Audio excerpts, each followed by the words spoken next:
নারায়ণের যে আরতিটা হবে সে তারপরে আপনারা আমার নাম সংকীর্তন করবেন। নেন প্রদীপটা তুলে নেন হাতে করে, এইখানে দিয়ে দেন না, আপনি এইখানে দিয়ে দেন, এইখানটা দিয়ে দেন। পঞ্চপ্রদীপ জ্বালিয়ে দেন, পঞ্চপ্রদীপ জ্বালান, একটা ধূপ জ্বালিয়ে দেন, এটাকে বন্ধ করে দেন।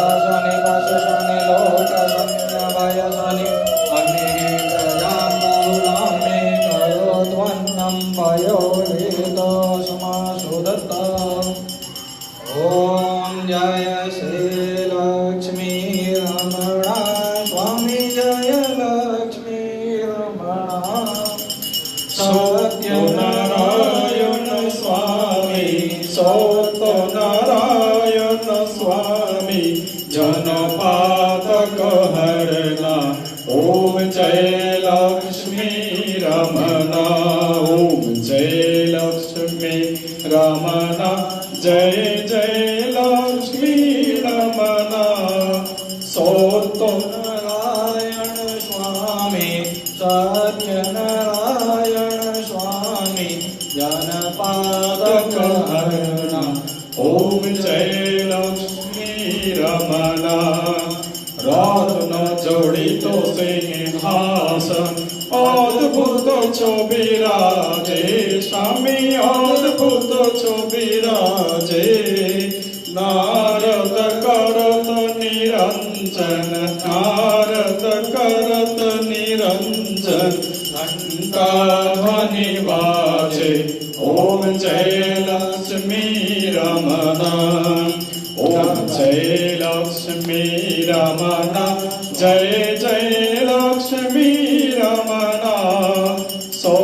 सत्यनारायण स्वामी, सत्यनारायण स्वामी, जनपातक हरना। ओम जय लक्ष्मी रमणा। प्रकट भये कलिकार, द्विज को दर्श दियो, स्वामी द्विज को दर्श दियो।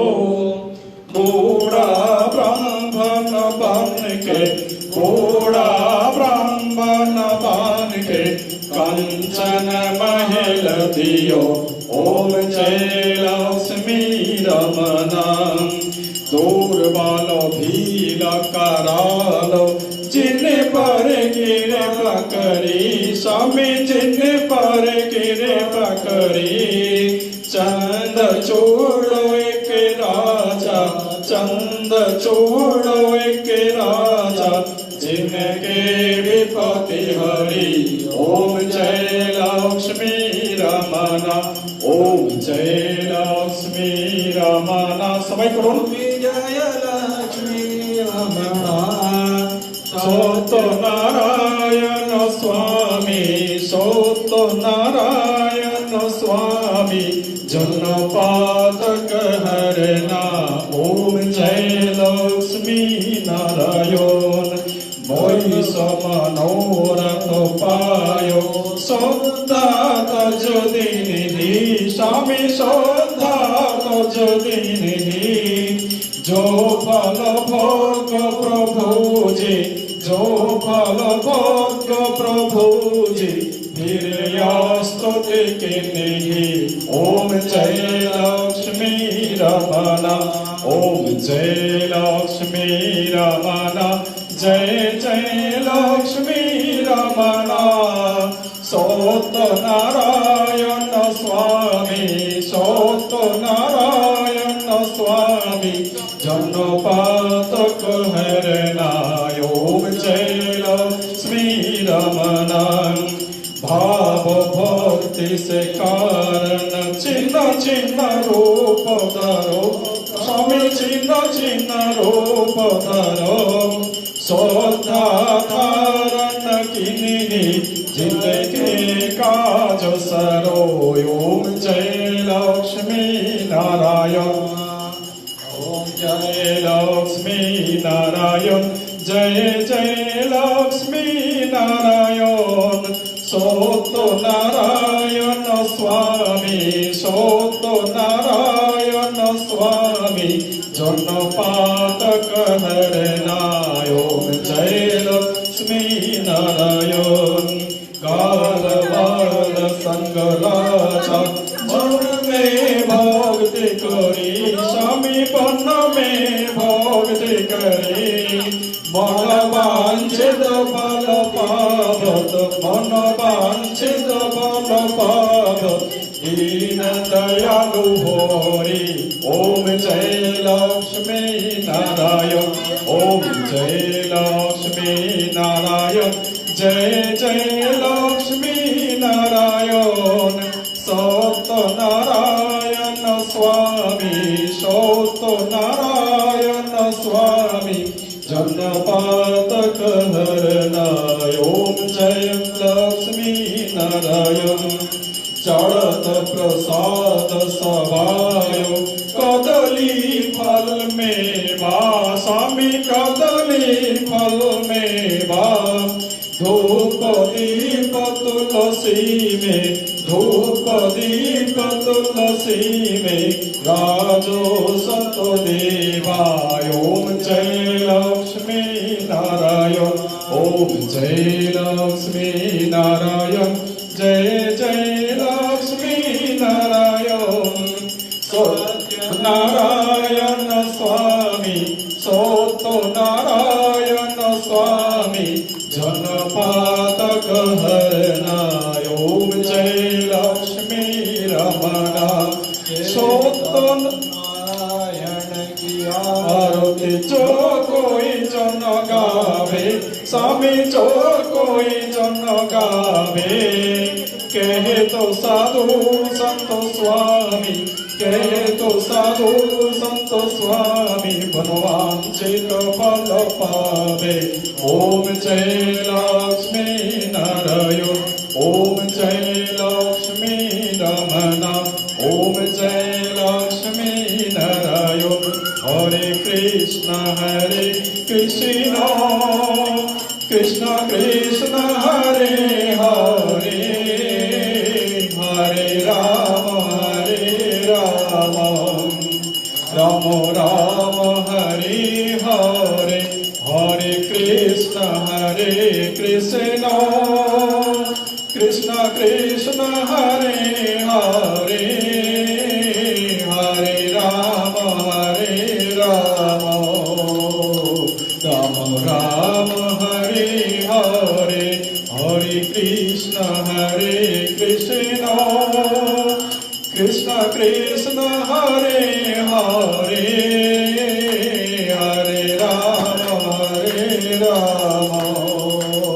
राम राम हरे हरे हरे कृष्ण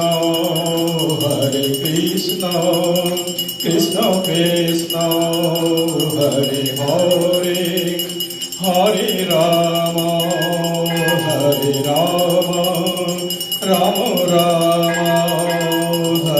हरे हरे कृष्ण कृष्ण हरे हरे हरे राम राम हरे हरे कृष्ण कृष्ण हरे हरे हरे राम राम हरे हरे कृष्ण कृष्ण हरे हरे राम राम हरे हरे बोलो सत्तर भगवान की जय बोलो सत्तर भगवान की जय बोलो गणपति भगवान की जय প্রদীপ দেখা নিয়ে আসুন প্রদীপটা নিয়ে আসুন আচ্ছা ওইটাতেই করুন না জলদান সামনে ওম কর্পূর করুণাবতারং সংসার সারম ভুজগেন্দ্রম সদা বসন্তম হৃদয়ারবিন্দে ভবাম ভবানী সহিতং নমামি মঙ্গলং ভগবান বিষ্ণু মঙ্গলং গরুড়ধ্বজ মঙ্গল পুণ্ডরিকাক্ষং মঙ্গলায় তনু হরি ওং দোং শান্তি अंतरिक्षकुं शान्तिः पृथिवी शान्तिरापः शान्तिरोषधयः शान्तिः वनस्पतयः शान्तिर्विश्वे देवाः शान्तिब्रह्म शान्तिः सर्वगुं शान्तिः शान्तिरेव शान्तिः सामा शान्तिरेधे ॐ शान्तिः शान्तिः शान्तिः ओम शांति शांति शांति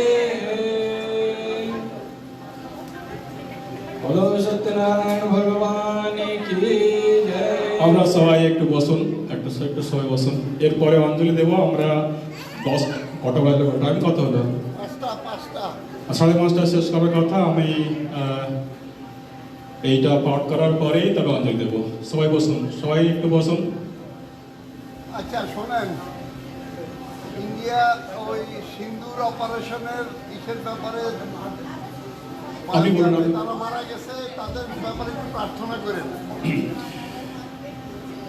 আপনারা সবাই জানেন যে নিরীহ মানুষ কিছু মারা গেছে ইন্ডিয়াতে ওটা বন্ধ করে দিলে হয়তো ও ভান্ডারি ওদিকে এখানে নাই নিরীহ নিরপরাধ মানুষদেরকে যারা হত্যা করে তারা কিন্তু মানুষ নয় তারা হচ্ছে পশুর থেকেও অধম তারা পাহেলগা বলে একটা জায়গা কাশ্মীরেতে সেখানেতে তারা আনন্দ করতে গিয়েছিল কিন্তু তাদেরকে মানুষেরও নিচাতে নিচ মানুষ নয় তারা পশু আর কি পশুর থেকেও পশুত্ব তারা ওই নিরীহ মানুষদেরকে মারার পরিপ্রেক্ষিতে এবং আমাদের ভারতীয় সৈন্যবাহিনীর কিছু মানুষ যখন এর বদলা নিতে গেছিল তাদের কিছু সৈন্য আমাদের আপনি বসুন নাহলে ওদিকে যান তারাও কিছু আমাদের সৈন্যবাহিনীও হতাহত হয়েছে সবাইকার জন্য আপনারা প্রার্থনা করুন প্রথমে আর 1 মিনিট আপনারা নীরবতা পালন করুন সবাই প্রতি শ্রদ্ধা জানান যারা স্বর্গত হয়েছে সেই পাহেলগাঁওতে এবং যারা আমাদের সৈন্যবাহিনী যারা শহীদ হয়েছে তাদের জন্য প্রার্থনা করুন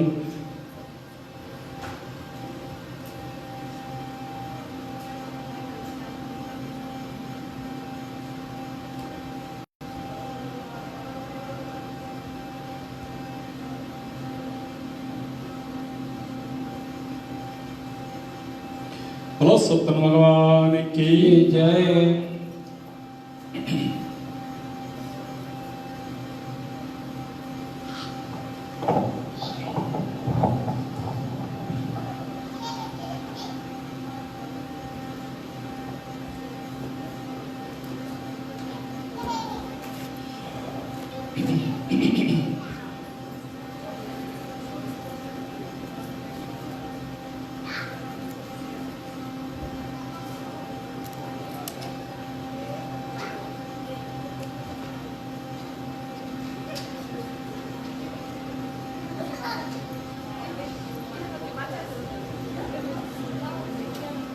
ओम नारायणाय नमः ओम नरोत्तमाय नमः ओम देवी सरस्वत्यै नमः ओम वेदव्यासाय नमः ओम सर्वाय देवाय नमः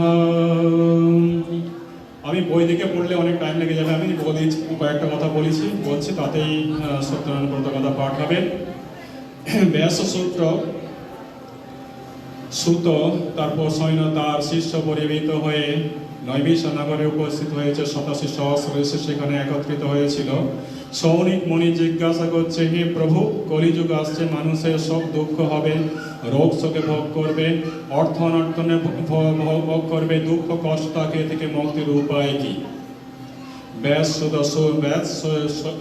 শিষ্য সুত বলছে যে প্রশ্ন তুমি আমাকে করেছ একদিন নারদ ভগবান শ্রী নারায়ণকে প্রশ্ন করেছিল একদিন হয়েছিল কি যে নারদ তখনকার দিনের দূত ছিল তাই বিভিন্ন লোক ঘুরতে ঘুরতে এই মরলোক এলো মরলোক কেন না এখানেতে যারা জন্ম নিয়েছে তাদেরকে মৃত্যুবরণ করতে হয় দেখলো যে মানুষ তার আপন কর্মফলে কষ্ট ভোগ করছে কষ্ট দেখে তার দুঃখ হলো আর ভগবানের নারায়ণ নাম করতে করতে করতে করতে বিষ্ণুলোকে পৌঁছলো, যেখানেতে ভগবান শ্রী নারায়ণ অনন্ত নাগের উপর শয়ন করে রয়েছে। সেখানে নারায়ণ নারায়ণ প্রার্থনা করতেছে।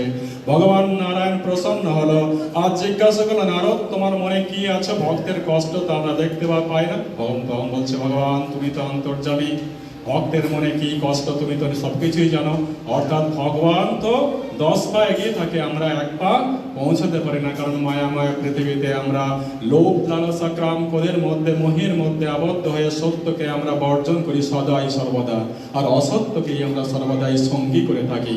তাই ভগবান বলল, তুমি তোমার মনে যে কথা আছে, একমাত্র উপায় হচ্ছে কলিযুগেতে ভগবান সর্বেশ্বর সত্যনারায়ণের স্মরণ করো। সত্যের পথে চলা, সত্য কথা বলা, সত্য কর্ম করা আর সত্য চিন্তা করা, তাতেই ভগবান সর্বেশ্বর সত্যনারায়ণের পূজা করা। এই ভগবান নারায়ণ এবং নারদের কথাবার্তার পরে জিজ্ঞাসা করল, প্রভু এই কলিযুগের একমাত্র যদি উপায় হয় তাহলে বলো, প্রথমেতে ভগবত অর্থিতে তোমার কথা শুনে কে পূজা করেছিল? কাশীনগরীতে এক ব্রাহ্মণ ছিল, সদানন্দ ব্রাহ্মণ ছিল, বড় সত্য বক্তা ছিল, জিতেন্দ্রিয় ছিল, ভক্তিভাব ছিল। একদিন কাশীনগরীতে ভিক্ষা করছে, দেখো সেই ভিক্ষা কষ্ট দেখে ভগবান এক ব্রাহ্মণের রূপে তার কাছে এলো, জিজ্ঞাসা করলো, হে ব্রাহ্মণ তুমি কিসের কষ্ট, তুমি কেন কষ্ট করছো? তুমি ভগবান সত্যনারায়ণের শরণাগত হও, তাতেই তোমার মুক্তি। এই কথা বলার সময়তে ব্রাহ্মণ অদৃশ্য হয়ে গেল। আর সদানন্দ ব্রাহ্মণ সারা রাত্রি চিন্তা করতে লাগলো, ওই বুড়ো ব্রাহ্মণ দ্বারা যে কথা বলেছে ভগবানের স্মরণ করা, ভগবানের মনন করা, সারা রাত্রি চিন্তা সুভার হতেই ঠাকুরের প্রার্থনা করলো এবং সেদিনের যেটুকু ভিক্ষা করলো তাতে প্রচুর ভিক্ষা প্রাপ্তি হলো। সেই ধন অর্থ নিয়ে ভগবান সর্বেশ্বরকে দুধ দই ঘি পাকা কলা দিয়ে ভগবানকে প্রসাদ দিল। ভগবানের প্রসাদ নিজে স্বয়ং গ্রহণ করলো, পাড়াপড়শি সবাইকে সে প্রসাদ দিল। ভগবানের গুণকীর্তন করতে লাগলো। এর প্রভাবে ইহলোকে সর্বসুখ ভোগ করে অন্তিমে সে বৈকুণ্ঠ ধামে প্রাপ্ত হয়েছিল। আর ওই সদানন্দ ব্রাহ্মণ কে হয়েছিল বলতে পারবেন? সুদামা রূপে জন্ম নিয়েছিল, যে কিনা শ্রীকৃষ্ণের আতিথ্য পেয়ে মুক্তি লাভ করেছিল।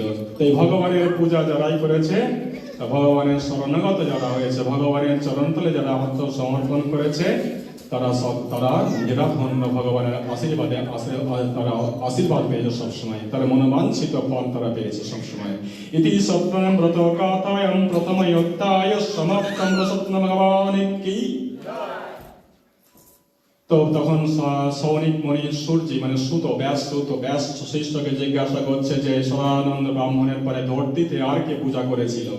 তবে বলছে সদানন্দ ব্রাহ্মণ যখন ভগবানের পূজা করছে তখন এক কাঠ বিক্রেতা মাথায় কাঠ নিয়ে চলেছে আর দেখে কিনা সদানন্দ ব্রাহ্মণ ঘরের মধ্যে পূজা করছে। প্রদীপের আলো আর ধূপের গন্ধ দেখে তার মনে কৌতূহল হলো। সে কাঠ বাইরে রাখলো, রেখে কুঠির মধ্যে প্রবেশ করে জিজ্ঞাসা করলো, হে ব্রাহ্মণ তুমি কিসের পূজা করছো? বলছে, যার প্রভাবে আমার সবকিছু সেই ভগবান সর্বেশ্বর সত্যনারায়ণ আমি পূজা করছি। তখন তার মনে উদয় হলো, আমিও ভগবান সর্বেশ্বর সত্যনারায়ণের পূজা করব। এই কথা বলে সে পূজায় সামিল হলো, পূজার প্রসাদ নিল এবং প্রসাদ নিয়ে গুণকীর্তন করতে করতে আবার কাঠ মাথায় নিয়ে চলেছে। আর ভাবছে যে কাঠ বিক্রি করে যেটুকুই অর্থ হোক না কেন সেই অর্থ ভগবানের উদ্দেশ্যে আমি ব্যয় করব। এই সব চিন্তা যখন মনের মধ্যে জাগ্রত হয় না, ভগবানের উদ্দেশ্যে ব্যয় করব, তখন ভগবান না চাইতে ভগবান অনেক কিছু দিয়ে দেয়। তাই দৈবক্রমে সে যে নগরীতে পৌঁছলো সেখানে ছিল এক ধনীর নগরী, আর তার কাঠ দ্বিগুণ এবং দ্বিগুণ দামে বিক্রি হয়ে গেল। আর সেই পয়সা নিয়ে দুধ দই ঘি মধু পাকা কলা দিয়ে ভগবানকে প্রসাদ নিবেদন করলো আর নিজের স্বয়ং প্রসাদ নিল, পাড়াপড়শিকে প্রসাদ দিল, যত সম্ভব দক্ষিণা দিল। আর সাথে সাথে গুণকীর্তন করতে লাগলো। যতদিন তারা জীবিত ছিল ততদিন প্রভুর গুণকীর্তন করতে করতে ইহলোকে সর্বসুখ ভোগ করে সে বৈকুণ্ঠ ধামে প্রাপ্ত হয়েছিল। ওই কাঠ বিক্রেতা কে হয়েছিল জানেন? গোহদরাজ নিষাদ হয়েছিল, যে কিনা শ্রীরামচন্দ্র আতিথ্য পেয়ে মুক্ত হয়েছিল। ইতি সত্যম ব্রত কথায়ম তৃতীয় অধ্যায় সমাপ্তম সত্য ভগবান কি জয়। এরপরে একজন ছিল উল্কামুখ রাজা ছিল, সত্যবক্তা ছিল, জিতেন্দ্রিয় ছিল, বড়ই ধন সে দান করত, কিন্তু তার সন্তান ছিল না। সন্তানের আশায় সে ভদ্রশিলা নদীর তটে সুমুখী পত্নী ভগবান সর্বেশ্বর সত্যনারায়ণের পূজা করছে। এমন সময় সাধু নামে বৈশাখ কপাল রাশি ধনরাশিকে সেখানে নোংর ফেললো আর জিজ্ঞাসা করলো, হে রাজন, তুমি কিসের পূজা করছো? বলছে, আমার তো পুরো সন্তান নেই, সন্তান কামনার মানুষে আমি ভগবান সর্বেশ্বর সত্যনারায়ণ পূজা করছি। তখন সে যে ব্যবসায়ী সাধুনাম বৈশ্য, সে তারও সন্তান ছিল না। তখন তার ভগবান এই সত্যনারায়ণের ব্রত কথা, সত্যনারায়ণের পূজার সমস্ত বিধি বিধান এবং ব্রত কথা জেনে ঘরে যখন পৌঁছালো, তার পুত্রের নাম, তার পত্নীর নাম ছিল কে বলতে পারবেন? লীলাবতী। লীলাবতীকে ভগবান সর্বেশ্বর সত্যনারায়ণের পূজার বিষয়ে সবকিছু জানালো এবং মনে মনে প্রার্থনা করলে, হে প্রভু, আমাদের যদি সন্তান হয় তাহলে ভগবান তোমার আমি পূজা দেব। ভগবানের কৃপায় 10 মাস 10 দিন পরে এক সুন্দর কন্যা সন্তানকে জন্ম দিল। কন্যা সন্তান এমন সুন্দর দেখতে ছিল যে শুক্লপক্ষের চন্দ্রের মতন, তাই তার নাম রাখা হয়েছিল কলাবতী। কিন্তু ব্যবসায়ীরা একটু কিপটে হয়, তাই ভাবছে যে এখন আর পূজা দেওয়ার কি আছে, এর যখন বিবাহ হবে তখন সেই সময় ভগবান সর্বেশ্বর সত্যনারায়ণের পূজা দেবে। এই কথা সভ্য পত্নীকে বলে সন্তুষ্ট করে সে ব্যবসার জন্য অনেক দূর চলে গেছে। আবার অনেকদিন পরে যখন ফিরে আসে তখন দেখে যে তার কন্যা কলাবতী কন্যা থেকে কিশোর থেকে যুবতী হয়ে গেছে। তখন তার মনে হলো এখন তো তার বিবাহ দেওয়া দরকার। দূতকে আজ্ঞা দিল যে এক সুন্দর যুবককে তুমি খুঁজো, যাতে সাথে বিবাহ পাণিগ্রহণ সংস্কার আমি সম্পন্ন করতে পারি। দূত আজ্ঞা পেয়ে কাঞ্চননগরে গেল। কাঞ্চননগরে এক সুযোগ্য যুবককে খুঁজে পেল। শুভ মুহূর্ত দেখে, উচিত সময় দেখে তার বিবাহ সংস্কার, পাণিগ্রহণ সংস্কার সম্পন্ন করে দিল। কিন্তু দুর্ভাগ্য এই যে তখন ভগবান সর্বেশ্বর সত্যনারায়ণের পুজো দিতে ভুলে গেল। ভগবানের প্রতি এই ভক্তিভাবের অভাবের জন্য তাকে অনেক দুঃখ কষ্ট ভোগ করতে হলে যখন সেই বিবাহের কারণ সমস্ত সম্পন্ন করে যখন জামাইকে নিয়ে চন্দ্রকেতু রাজত্বে তার উপস্থিত হয়েছে ব্যবসায়ের জন্য, তার ভোগ না শুরু হয়ে গেল। ভগবান সত্যনারায়ণের মায়া এক পীড়িত এক চোর রাজধন চুরি করে ছুটেছে, আর তাদের পিছনে পিছনে সৈন্যরা ছুটছে ধরার জন্য। আর যেখানে সাধুনাম বৈশ্য জামাতা বসেছিল তাদের কাছে ধন ছেড়ে চলে যায়। সৈন্যরা এসে দেখে যে তাদের পাশে ধন রয়েছে, সুতরাং তারাই ধন চুরি করেছে। এজন্য তাদেরকে কোনো কথা শুনলো না, তাদেরকে বন্দি করে রাজসভায় উপস্থিত হলো। রাজাও তাদের কথা কোনো কথা শুনলো না।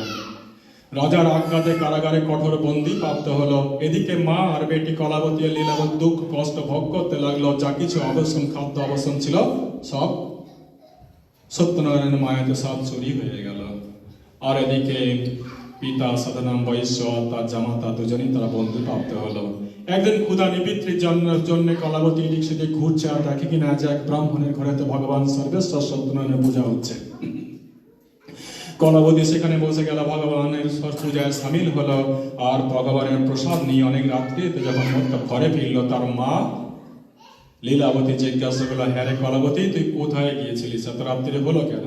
তখন বলছে, মা, আমি ভগবান সর্বেশ্বর সত্যনারায়ণের পূজায় সামিল হওয়ার পরিপ্রেক্ষিতে আমার বিলম্ব।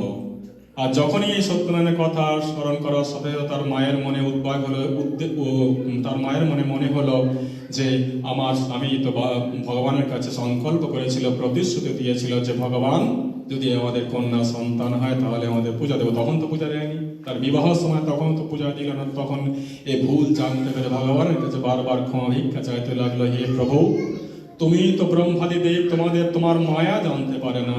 আমাদের এই অজ্ঞানতাকে, এই মিথ্যা ভাষণকে আমাদের অস্বীকার করার জন্য আমাদের ক্ষমা করে দাও। আমার স্বামী এবং জামাতা যেখানে থাকুক না কেন তা সে যেন সসম্মানে ফিরে আসে। ভগবান ভাবনাকে হোক, তাকে যে কোনো নামেতে ডাকো না কেন, ভগবানকে যদি সত্যি করে ডাকা যায় ভগবান আপনাদের প্রতি প্রসন্ন হয়। তাকে কালী বলে ডাকো, আর দুর্গা বলে ডাকো, শ্রীকৃষ্ণ বলে ডাকো, আর জগদ্ধাত্রী বলে ডাকো, মা লক্ষ্মী বলে ডাকো, তাকে যে নামে ডাকো না কেন সেই নামেতেই সে প্রসন্ন হয় যদি তার মধ্যে ভক্তিভাব থাকে। এদিকে রাজা চন্দ্রকেতুকে স্বপ্নে আজ্ঞা দিল যে, হে রাজন, কাল প্রাত হইতে 2 বৈশ্যকে তুমি ছেড়ে দিও, না হলে তোমার বড় মহা অনিষ্ট হবে। এই স্বপ্ন দেখে সকালবেলা সভাসদে সবাইকে জানালো। আর জানানোর পরিপ্রেক্ষিতে তাদেরকে শ্মশান মানে কারাগার থেকে মুক্তি দিল, নয়া নয়া আভূষণ বস্ত্র উপহার দিল, অনেক সম্পদ দিয়ে তাদেরকে সাদরে সম্ভাষণ করলো যে, হে বৈশ্য, তোমাদের ভাগ্য দোষে তোমরা দুঃখ কষ্ট পেয়েছো, এখন তোমরা মুক্ত, এখন তোমরা দেশে যাত্রা করতে, শুভযাত্রা করতে পারো। তারা মনের আনন্দে শুভযাত্রা করতে লাগলো, কিন্তু তার মধ্যে ভগবানের তাদের মধ্যে সত্যবত জাগ্রত হয়েছিল কিনা পরীক্ষা করার জন্য এক পুরো সন্ন্যাসীর বেশে এসে তার পাড়ে জিজ্ঞাসা করলো, হ্যাঁ রে বণিক, তোর নৌকায় কি আছে রে? তখন অনেক সময় হয় না যে আমরা অনেক সময় বৃদ্ধ মানুষ, খোঁড়া মানুষদেরকে দেখে অবজ্ঞা করি, হয়তো, কিন্তু আমরা এই কথা ভুলে যাই যে মানুষের বেশে দিয়ে যায় তারা দেবতার পরিচয়। এই অন্তরিক্ষের সমস্ত স্থাবর অস্থাবর সমস্ত জায়গার মধ্যে ভগবানের অস্তিত্ব বিরাজমান। এমনকি বিড়ালকে আমরা ষষ্ঠী দেবী বলে পূজা করি, বট গাছকে আমরা বলি বনদুর্গা দেবতা হিসেবে পূজা করে থাকি, পাথরকে আমরা শিবলিঙ্গ হিসেবে আর নারায়ণ হিসেবে পূজা করে থাকি। এর মধ্যে দিয়ে আমরা সর্বভূত ঈশ্বরকে অস্তিত্বকে অস্তিত্ব আমরা অনুভব করার চেষ্টা করি, সর্বত্র অস্তিত্বহীন ঈশ্বরের অস্তিত্ব করার চেষ্টা করি, অনুভব করার চেষ্টা করি। তাই দেখুন, অবজ্ঞা করার পরিপ্রেক্ষিতে তার বলল তথাস্তু বলার সাথে সাথে তার নৌকায় যে ধনরাশি ছিল, ধনরাশিগুলো উধাও হয়ে গেল, শুধুমাত্র লতা আর পাতার মধ্যে পরিবর্তন হয়ে গেল। কিন্তু যখন লতা পাতা হয়ে যায় তখন তো একটু হালকা হয়ে যায় না, ভারী জিনিস ছিল হালকা হয়ে যায়, নৌকা ভারী হালকা হয়ে গেছে, তখন নৌকা ভাসতে থাকলো আর বেশি করে। তখন এই দৃশ্য দেখে সে মূর্ছিত হয়ে গেল। কেন না, যা অনেক ধন সম্পদ ছিল সঙ্গে সঙ্গে যদি সেই ধন সম্পদ যদি উদাও হয়ে যায়, দুঃখ কষ্ট তো পাবে, কষ্টতে সহ্য না করতে পেরে সে মূর্ছা হয়ে গেল। মূর্ছা দূর হয়ে যাওয়ার পরে তখন সে আপন ভুল চিন্তা করতে লাগলো, হয়তো ওই মিত্র ব্রাহ্মণকে, সাধুকে আমার মিথ্যা ভাষণের জন্য আমার এই দুর্গতি। তখন আবার সেই খোঁড়া সন্ন্যাসী, বৃদ্ধ সন্ন্যাসীর কাছে খুঁজতে খুঁজতে তার কাছে গেল, জিজ্ঞাসা প্রার্থনা করতে লাগলো, হে প্রভু, আমাদের অজ্ঞানতাকে, আমাদের মিথ্যা ভাষণকে তুমি ক্ষমা করে দিও। তোমার মায়া ব্রহ্মাদি দেবতা তো জানতে পারে না। ভগবানের কাছে এভাবে প্রার্থনা করার পরিপ্রেক্ষিতে তার বলল, তুই বারবার মিথ্যা ভাষণের লোভ লালসার পরিপ্রেক্ষিতে তুই দুঃখ আর কষ্ট, আর ভগবানের কাছে ক্ষমা ভিক্ষা করার পরিপ্রেক্ষিতে ভগবান সন্তুষ্ট হলো। পূর্বে যেমন নৌকায় ধনরাশি পরিপূর্ণ ছিল, ধনরাশি পরিপূর্ণ সমেত নৌকা আগে বাড়াতে লাগলো। দেশের কাছে পৌঁছে গিয়ে ভগবানের এমনই, তখন ভগবানের পূজা করছিল মা আর বেটি কলাবতী আর লীলাবতী। যখন সে জানলো যে তার জামাতা আর স্বামী ফিরে আসছে, পুত্রী কলাবতীকে বলল, তুই পূজা সমাপ্ত করে আয়, আমি তোর পিতা এবং জামাইকে স্বাগত করার জন্য আগে আগে পৌঁছাচ্ছি। কিন্তু অল্প বয়সী নারী তার স্বামীকে তো দেখেনি, বহুদিন দেখেনি, মন তো একটু উতলা হবেই হবে। সেজন্য পূজার প্রতি ভক্তিভাবের অভাব এবং পূজায় প্রসাদ অর্পণ না করে আর স্বামী দর্শনের ভুলে গেছে, প্রসাদ অর্পণ করতে ভুলে গিয়ে স্বামী দর্শনের জন্য নৌকার পাড়ে পৌঁছেছে। তো এই ভক্তিভাবের অভাবের জন্য তার স্বামী কিন্তু উধাও হয়ে যায়। তখনকার দিনে এক কুপ্রথা ছিল, স্বামী যদি না থাকতো তাহলে নিজেকে অগ্নিতে সময় দিতে হতো। তাই অগ্নিতে যখন সময় দেবে তখন সকলে ওই দুঃখ, ওই কষ্ট দেখে ভগবানের প্রার্থনা করছে, হে প্রভু, অনাদি অনন্ত, তোমার আদ্যান্তবিহীন, তোমার আদি নেই, তোমার অনন্ত নেই, তোমার অন্ত নেই, তুমি আদ্যান্তবিহীন, আমাদের ক্ষমা করে দিও। ওই পুত্রের দুঃখ আমাদের দেখতে আমাদের কষ্ট হচ্ছে। এই কাতর প্রার্থনাতে ভগবান সন্তুষ্ট হলো আর আকাশবাণী থেকে বলল, হ্যারে পুত্রে, হ্যারে বৈশ্বতর পুত্রে কলাবতী ভগবানকে প্রসাদ নৈবেদ্য অর্পণ না করার পরিপ্রেক্ষিতে তার স্বামী অদৃশ্য হয়ে গেছে। সে যদি ভগবানকে নৈবেদ্য অর্পণ করে আবার যদি ফিরে আসে, তার স্বামী অতি অবশ্যই খুঁজে পাবে। এই দৃশ্য দেখার পরিপ্রেক্ষিতে, এই কথা শোনার পরিপ্রেক্ষিতে তার নবজীবনের সঞ্চার হলো। আর সে ঘরে পৌঁছে গেল। ঘরে পৌঁছে গিয়ে ভগবানকে নৈবেদ্য অর্পণ করে যখন ওই নদীর পাড়ে পৌঁছলো, তার স্বামীকে আবার খুঁজে পেল। তাই বারবার বলি না যে সংখ্যাং শরণং গচ্ছামি, আচার্য শরণং গচ্ছামি, ধর্মাং শরণং গচ্ছামি। তাই দেখুন, উনিও ওই মধ্যপ্রদেশের পণ্ডিত, আর ওই দেখুন উত্তরপ্রদেশের পণ্ডিত, সবাই কিন্তু ওরা বিশ্বাস করে যে সমবেত প্রার্থনা।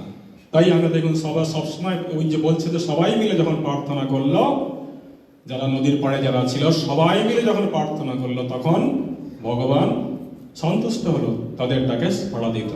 তাই সবাই প্রার্থনা করতে হয়, আরতিতে সবাই আপনাদের অংশ নিতে হয়, যখন পূজা পাঠ হচ্ছে তখন অংশ নিতে হয়। এই সমবেত প্রার্থনাই ছিল আমরা বৈদিক যুগের এক পূজার পদ্ধতি ছিল। সেই পূজার পদ্ধতি থেকে আমরা অনেকটা দূরে সরিয়ে আসার পরিপ্রেক্ষিতে পূজা কক্ষিগত হয়ে গেল, এককের উপর নির্ভরশীল হয়ে হওয়ার পরিপ্রেক্ষিতে ধর্ম অনেকটা দূর, সমাজ জীবন থেকে অনেকটা দূর চলে গেছে।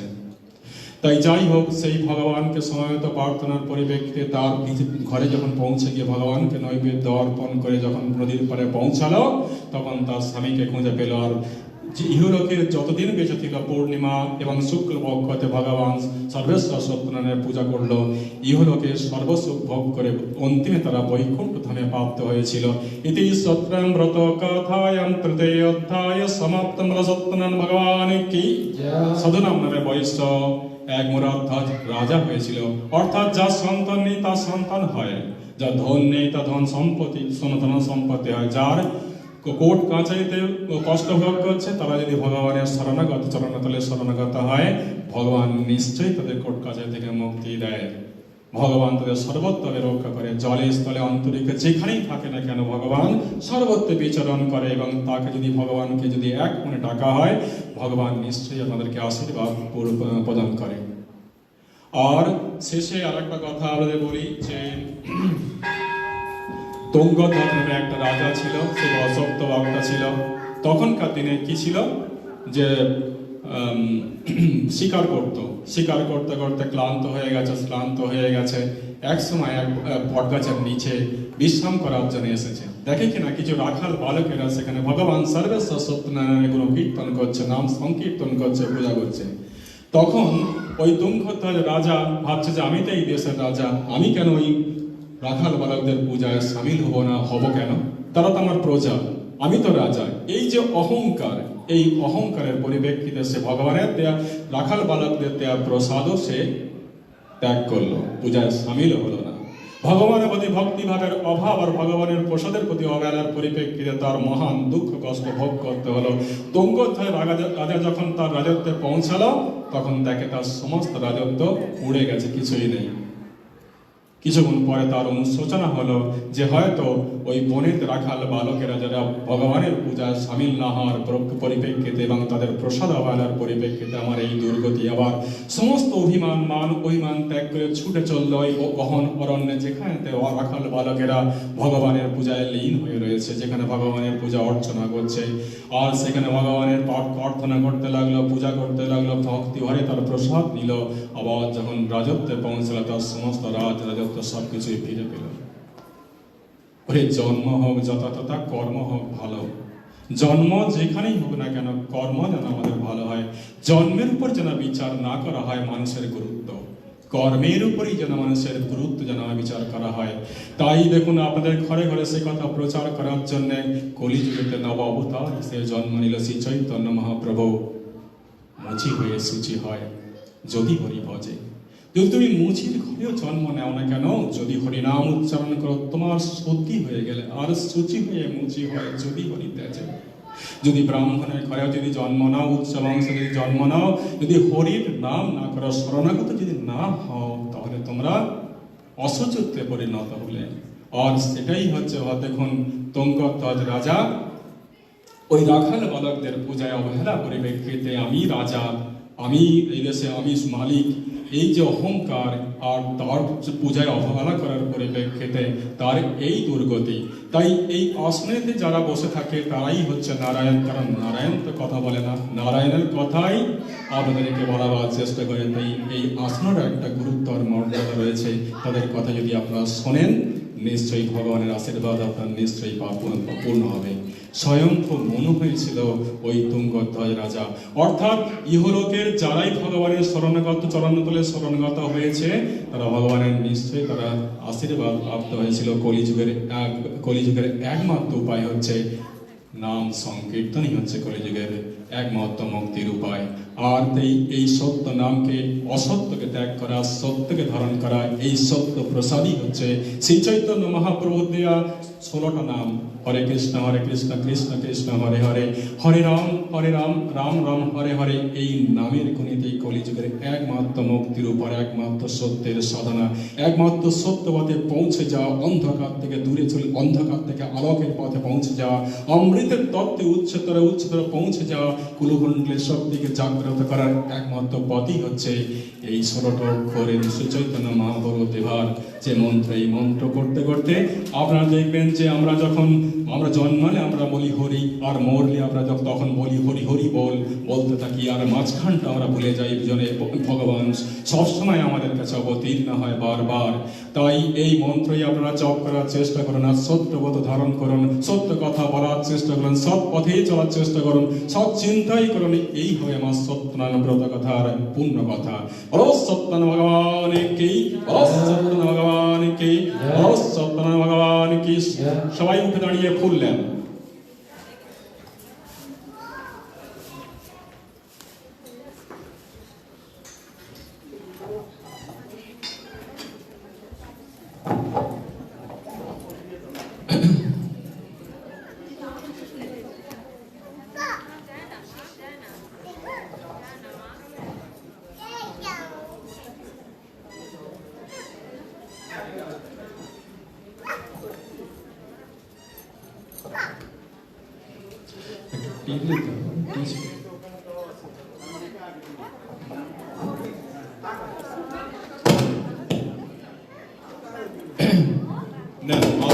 মন্দিরে আমি বলি, আপনাদেরকে আবার বলি যে মন্দিরেতে যখন একটা দিন চেষ্টা করবেন, একটা দিন আপনারা স্যাক্রিফাইস করার জন্য চেষ্টা করবেন। যখন মন্দিরে আসবেন সেই দিনটা শুধুমাত্র সাত্ত্বিক মন নিয়ে আসতে হবে। চেষ্টা করবেন, দেখবেন যে সাত্ত্বিক শুদ্ধতা, দৈহিক শুদ্ধি, মানসিক শুদ্ধি, আত্মিক শুদ্ধি কি হচ্ছে আমাদের পূজার শ্রেষ্ঠ উপাচার। তাই আজকের দিনে যদি আমরা মাছ মাংস এইসব পেঁয়াজ রসুন না খেয়ে যদি আসেন, ভগবানের কাছে আরো শুদ্ধতা সেই উপাচার বলে প্রমাণিত হবে। আর এই মন্দির, এই দীপধাম মন্দির, এখানে এক মন্দির নয়, এক পবিত্র তীর্থক্ষেত্র। মায়ের এখানে বিচরণ আমি অনুভব করি, যেখানে আমি অনুভব করি যেখানে ভগবান বিচরণ করে। এখানেতে যদি তীর্থক্ষেত্রে নাও যান, তাহলে এই মন্দিরেইতেই আপনার আসার সাথে সাথে তীর্থক্ষেত্রের পুণ্য আপনার নিশ্চয়ই আপনারা প্রাপ্ত হবে, আপনারা পাবেন। আর 7 তারিখে 8 তারিখে এখানে গায়ত্রী মহাযজ্ঞ হবে। এর পরের যে রবিবার ঠিক 1টার সময় আমাদের কালী পূজা হয়। জানেন 3টে কালী পূজা হয়, ফলহারিণী কালী পূজা, রক্ষা কালী পূজা, আর্যসমা কালী পূজা। এর পরের রবিবার বেলা 1টার সময় এখানেতে আমরা কালী পূজা করব, ফলহারিণী কালী পূজা। সেই ফলহারিণী কালী পূজা আপনারা সবাই মিষ্টি এগুলো দরকার নেই, শুধুমাত্র ফল নিয়ে আসবেন। আসুন আমার সাথে প্রার্থনা করেন। ওং এষ সচন্দন তুলসী বিল্লপত্র পুষ্পয়ঞ্জলি ওং সত্যনারায়ণং তুভ্যং সমর্পয়ামি। ওং নমস্তে বিশ্বরূপায় শঙ্খচক্রধরায় চ পদ্মনাভায় দেবায় ঋষিকো পতয়ে নমঃ। নমো অনন্ত স্বরূপায় ত্রিগুণাত্ম বিভাসিনে এষ পুষ্পাঞ্জলি। ওং সত্যনারায়ণং তুভ্যং সমর্পয়ামি। এষ সচন্দন তুলসী বিল্লপত্র পুষ্পয়ঞ্জলি সত্যনারায়ণং তুভ্যং সমর্পয়ামি। ওং নমস্তে বিশ্বরূপায় শঙ্খচক্রধরায় চ পদ্মনাভায় দেবায় ঋষিকো পতয়ে নমঃ। নমো অনন্ত স্বরূপায় ত্রিগুণাত্ম বিভাসিনে এষ পুষ্পাঞ্জলি। ওং সত্যনারায়ণং তুভ্যং সমর্পয়ামি। এষ সচন্দন তুলসী বিল্লপত্র পুষ্পয়ঞ্জলি সত্যনারায়ণং তুভ্যং সমর্পয়ামি। ওং নমস্তে বিশ্বরূপায় শঙ্খচক্রধরায় চ পদ্মনাভায় দেবায় ঋষিকো পতয়ে নমঃ।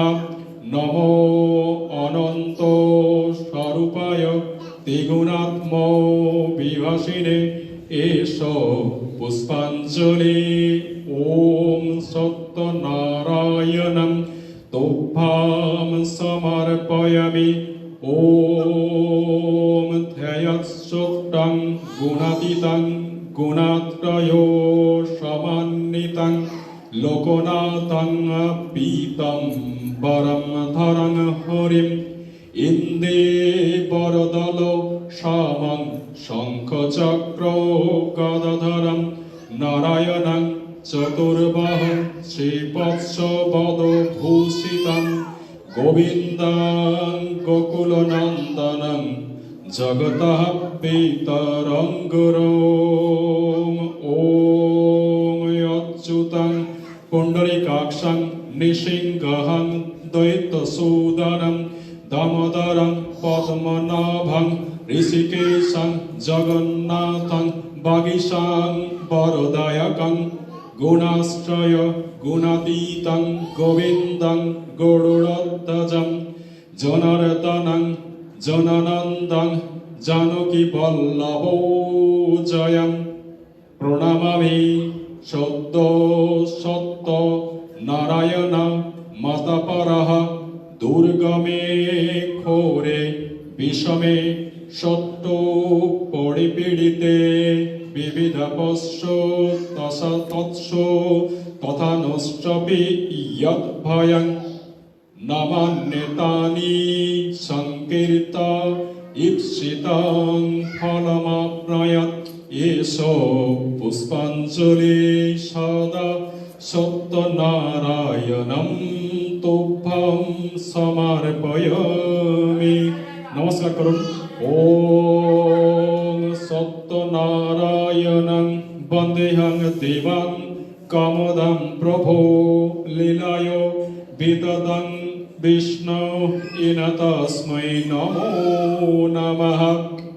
ওম সর্বেশ্বরায় নমঃ। যোগেশ্বরায় তুভ্যং নমামি সর্বেশ্বরায় তুভ্যং নমামি ধর্মেশ্বরায় তুভ্যং নমামি। ওম ভূতেশ্বরায় তুভ্যং নমামি যোগেশ্বরায় তুভ্যং নমামি। ওম নমো ভগবতে বাসুদেবায় নমঃ। ওম নমো ভগবতে সত্যনারায়ণং তুভ্যং নমামি। ওম বলুন নমঃ শারদে। ওম বিদ্যারম্ভে বিবাহে চ প্রবেশে নির্গমে তথা সংগ্রামে সংকটে চৈব বিঘ্নতস্তু ন জায়তে। অভিপোষিতার্থ সিদ্ধার্থ পূজিতঃ यशुरासुरा सर्वविघ्न हरसे तस्मै गौरी प्रियपुत्राय नमः। ओम गणपते तुभ्यं नमामि। ओम गणपताय तुभ्यं नमामि। ओम गं गणपताय तुभ्यं नमामि। सत्यनारायणं तुभ्यं नमामि। लक्ष्मी देवै तुभ्यं नमामि। सर्वदेवाय तुभ्यं नमामि। बोलो सत्यनारायण भगवान की जय। बोलो गणपति भगवान की जय। बोलो माता रानी की जय। बोलो लक्ष्मी नारायण भगवान की जय।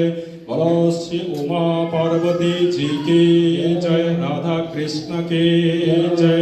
बोलो सीता लक्ष्मण रामचंद्र भगवान की जय। बोलो गायत्री माता की जय। बोलो सर्वदेव देवी की जय जय।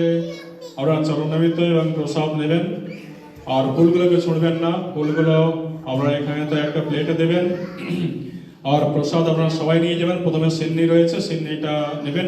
আচ্ছা, আমাদের এখানেতে কোথায় গেলেন উনি? আমাদের কবির রায় এখানে আছেন নাকি? ওনাকে একটু মাইক দিচ্ছি, উনি কিছু বলুক আপনাদের সম্বন্ধে।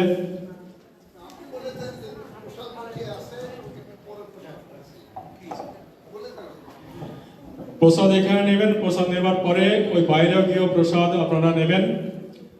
আর আবার আপনাকে বলি যে আপনারা এখানেতে পরের রবিবার ফলহারিণী কালী পূজা 1টার সময় 7 তারিখ এবং 6 তারিখ এবং 7 তারিখ গায়ত্রী মহাযজ্ঞ হবে এখানে।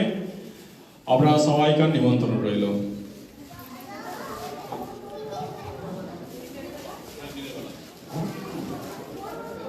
कुछ बोलना है आपको?